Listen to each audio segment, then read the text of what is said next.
Salut les amis, bienvenue dans ma nouvelle vidéo. Alors aujourd'hui on s'intéresse à la culture de la pomme de terre, Solanum tuberosum.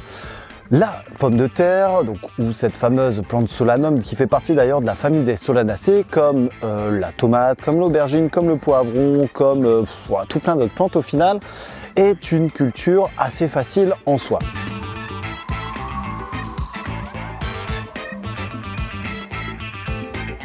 Souviens-toi, il y a quelques années, je t'avais fait une première vidéo sur tout savoir sur la culture de la pomme de terre. Donc c'est toujours valable, seulement aujourd'hui, je te montre une nouvelle technique. C'est sur but enterré grâce au paillage. Alors je t'explique tout. Tout d'abord, au niveau des pommes de terre, il faut savoir qu'il en existe différentes variétés, ça vous le savez. Donc là, ici, moi je me suis occupé de la variété Annabelle.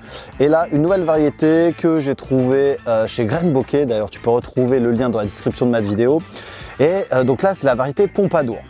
Il faut savoir que parmi toutes ces variétés, tu vas avoir des variétés qui vont être hâtives, qui vont donner en moyenne à peu près à 90 jours, et ensuite des variétés tardives comme la Pompadour qui va donner à partir de 130 à 150 jours. Ça c'est important notamment pour la rotation, pour également échelonner tes cultures, donc tu vas devoir prendre ça en compte.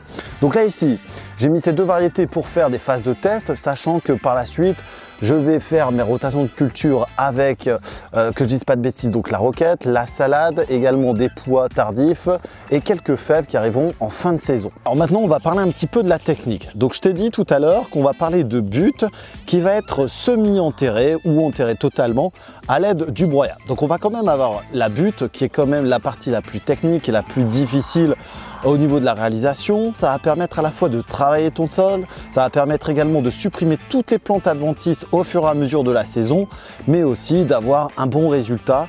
Donc d'ailleurs, j'en ai pas parlé tout à l'heure, mais peu importe les variétés, tu vas avoir environ entre 600 et 1 kg à peu près par tubercule planté. Et oui, je parle de tubercule. Alors concernant la particularité de la pomme de terre, il faut savoir qu'on ne met pas une graine dans la terre pour obtenir une pomme de terre. On va mettre une pomme de terre qui a été pré-germée. D'ailleurs, j'insiste là-dessus, quand tu vas manipuler tes pommes de terre, tu vas faire attention quand tu vas le mettre dans le sol parce que tu peux abîmer les germes et forcément, c'est cette partie-là qui va donner à la fois le feuillage et la partie justement production à l'intérieur de la terre où tu viendras récupérer tes pommes de terre. Donc comme je te le disais tout à l'heure, pour faire cette technique-là, tu as besoin d'outils. Tu as besoin d'un râteau, tu as besoin peut-être d'un croc, surtout si tu as mis ton paillage avant, ce que je te conseille d'ailleurs. Ensuite, tu auras besoin d'une fourche. Avec tous ces outils-là, tu vas commencer par supprimer une partie de ton paillage pour pouvoir tracer ta ligne.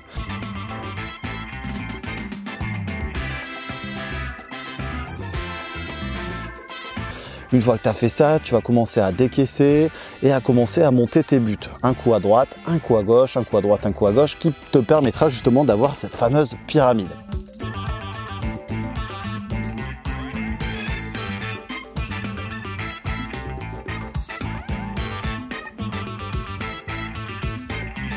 Une fois que tu as bien travaillé, que tu as suivi ton alignement, tu repasses encore quelques coups pour bien la monter. Et une fois que tu as terminé cette partie-là, tu vas pouvoir te mettre à la plantation de tes tubercules.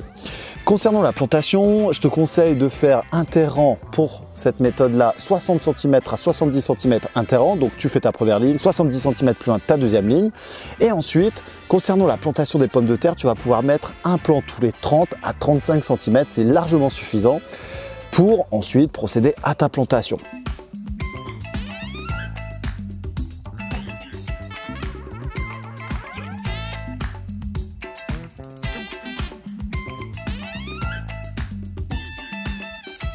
Donc si on résume, 60 cm entre tes lignes et 30 à 35 cm entre tes tubercules. Donc une fois que ça c'est fait et que tu as procédé à la plantation, enfin au moins la mise à disposition, moi j'aime bien d'abord placer et ensuite planter, ce que j'ai fait, tu vas pouvoir justement les enterrer. Concernant la mise à terre, maintenant tu vas pouvoir les mettre à environ 5 à 10 cm maximum de profondeur.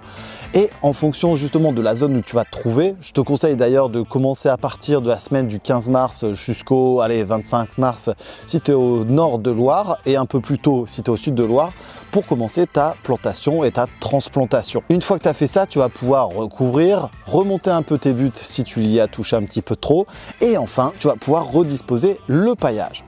Quels sont les avantages de cette méthode? La première chose, c'est que tu vas travailler tes buts une seule fois et que tu n'auras plus qu'à défaire ton paillage pour récupérer par la suite tes pommes de terre. Donc ça peut être intéressant.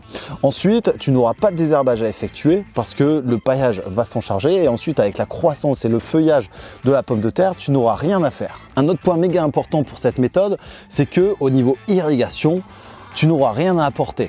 Les besoins en eau de la pomme de terre sont très importants. Du coup, le fait d'avoir un bon paillage comme ça va te permettre de concentrer l'eau, d'éviter l'évaporation, mais aussi forcément d'avoir aucune concurrence avec d'autres plantes adventices.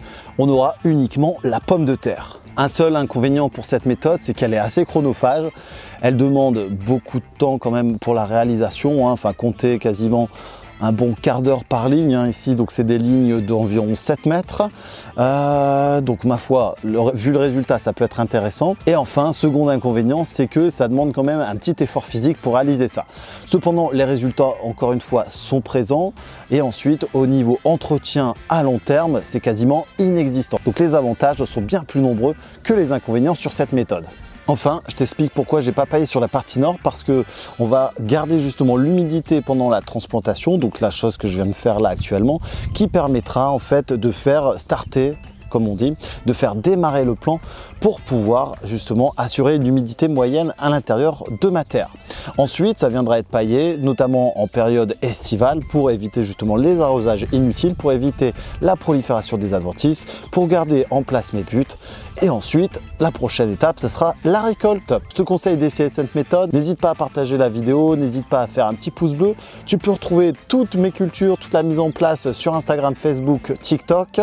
Et je te laisse mettre un petit commentaire. À bientôt les amis, salut tout le monde!